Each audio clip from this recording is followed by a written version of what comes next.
అనకాపల్లి జిల్లా పాయిగ్రావుపేటలో కూటమి నేతల ఆధ్వర్యంలో డాక్టర్ సుభాష్ నేతృత్వంలో హెచ్పివి వ్యాక్సిన్ ఆవిష్కరణ కార్యక్రమం ఘనంగా జరిగింది. ఆడపిల్లలకు గర్భాశయ క్యాన్సర్ వ్యాధి రాకుండా ఎన్డీఏ కూటమి ప్రభుత్వం ఉచితంగా ప్రతి ప్రాథమిక ఆరోగ్య కేంద్రంలో ఈ వ్యాక్సిన్ ను ప్రారంభించింది. మహిళలు ఈ వ్యాక్సిన్ పై అవగాహన కలిగి ఉండి గ్రామాల్లో చైతన్యం తీసుకురావాలని కూటమి నేతలు పిలుపునిచ్చారు. ఈ కార్యక్రమంలో రాష్ట్ర కాపు కార్పొరేషన్ డైరెక్టర్ పెద్దిరెడ్డి చిట్టిబాబు, రాష్ట్ర నాటకం academy director Palla William Carey, TDP mandal party అధ్యక్షులు చంచలపు పద్దు, టౌన్ అధ్యక్షులు ఎల్లా వరహాలు బాబు, మల్లిపెద్ది వెంకటరమణ, జూరెడ్డి ప్రసాద్, వేములపూడి అప్పారావు, పెద్దిరెడ్డి పండు, దువ్వా శ్రీనివాస్, చిరుకూరి ప్రేమరాజు, ఆది రాజన్న, బొడపాటి శ్రీను, భీంరెడ్డి బాబ్జీ, మంజులూరి దుర్గాప్రసాద్, ఎమ్మిలి దుర్గాప్రసాద్, గవర్నమెంట్ హాస్పిటల్ సిబ్బంది దడాల నెహ్రూ, ఎం నాగేశ్వరరావు, ఏఎన్ఎంలు, ఆశా వర్కర్లు తదితరులు పాల్గొన్నారు. ఈ మేరకు టీడీపీ నాయకులు పెద్దిరెడ్డి చిట్టిబాబు, డాక్టర్ సుభాష్ మీడియాతో మాట్లాడారు. డాక్టర్ సుభాష్ గారి ఆధ్వర్యంలో హెల్త్ సిబ్బంది అందరూ కూడా మంచి కార్యక్రమాన్ని ఏర్పాటు చేసి కార్యక్రమాన్ని మా అమ్మ కూడా పాల్గొంచిన అందరికీ ధన్యవాదాలు తెలియజేసుకుంటాం. హెచ్పివి వ్యాక్సిన్ అనేది ఇప్పుడున్న పరిస్థితుల్లో చాలా అవసరం. ఎందుకంటే ఇప్పుడున్న పరిస్థితుల్లో మహిళలకు చాలా ఇబ్బందికరమైన పరిస్థితి అయితే ఉన్నది.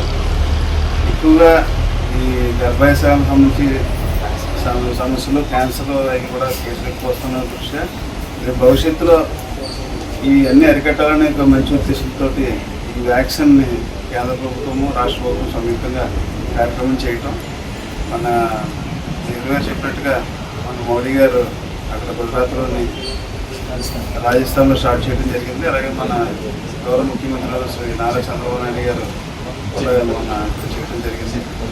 ఈరోజు ఒక డ్రైవ్గా పెట్టుకుని మన మండలంలో సుమారుగా మండలానికి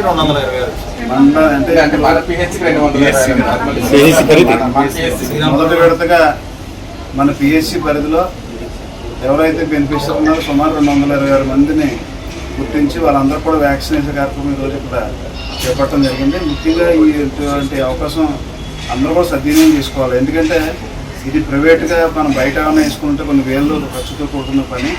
అటువంటిది ఈరోజు ప్రభుత్వం దూరదృష్టితోటి ఈరోజు 14 సంవత్సరాల పిల్లలందరూ కూడా వేసి భవిష్యత్తులో వాళ్ళందరూ కూడా ఆరోగ్యంగా ఉండే విధంగా ఒక చర్యలు తీసుకున్నందుకు మనందరి తరఫున ప్రభుత్వానికి కృతజ్ఞతలు తెలియజేసుకుంటూ ఈ అవకాశాన్ని ప్రతి ఒక్కరు కూడా సద్వినియోగం చేసుకోవాలి. ఇంకా ఒకవేళ ఎవరికైనా అవగాహన లేక రాలేకపోతే వాళ్ళందరూ కూడా చెప్పాలి. డాక్టర్ గారు చెప్పినట్టుగా దీనివల్ల ఎటువంటి సైడ్ ఎఫెక్ట్స్ ఉందో అన్ని రకాలుగా చెక్ చేసి ప్రజలకు ఉపయోగపడే విధంగానే తీసుకొచ్చారు. కాబట్టి తప్పనిసరిగా ఎటువంటి అనుమానాలకు తావు లేకుండా అందరూ కూడా ఈ అవకాశాన్ని సద్వినియోగం చేసుకోవాలని చెప్పి అందరినీ కూడా కోరుకుంటూ నాకు ఈ అవకాశం కల్పించినందుకు హృదయపూర్వక ధన్యవాదాలు తెలియజేస్తున్నాను. అందరికీ నమస్కారం. ఈరోజు పిహెచ్సి పాయిగ్రావుపేట పరిధిలో ఆడపిల్లలకి 14 నుంచి 15 సంవత్సరాల వయసు గల ఆడపిల్లలకి హెచ్పివి వ్యాక్సినేషన్ డ్రైవ్ జరుగుతుందండి. ఈ వ్యాక్సిన్ ద్వారా సర్వైకల్ క్యాన్సర్ అనేవి నియంత్రించడం కోసం ఉపయోగపడుతుంది. ఈ వ్యాక్సిన్కి ఏ సైడ్ ఎఫెక్ట్స్ కానీ ఏ ఇబ్బందులు ఉన్నాయండి. దీనికోసం ప్రజలందరూ అవేర్నెస్ తీసుకొని ముందుకొచ్చి వ్యాక్సినేషన్ చేయించాల్సిందిగా ఆడపిల్లలకి కోరుతున్నాం. ఈ ప్రోగ్రామ్ ఇనాగరేషన్కి పాయిగ్రావుపేట నాయకులు చిట్టిబాబు గారు, వరహాల్ గారు, పద్దు గారు, అలాగే కేరీ గారు వచ్చేసి దీన్ని ఇనాగరేట్ చేశారండి. ఇది ప్రజల్లో అందరిలోకి తీసుకెళ్ళి అందరికీ తెలిసి అవేర్నెస్ వచ్చి క్యాన్సర్ నియంత్రించాలి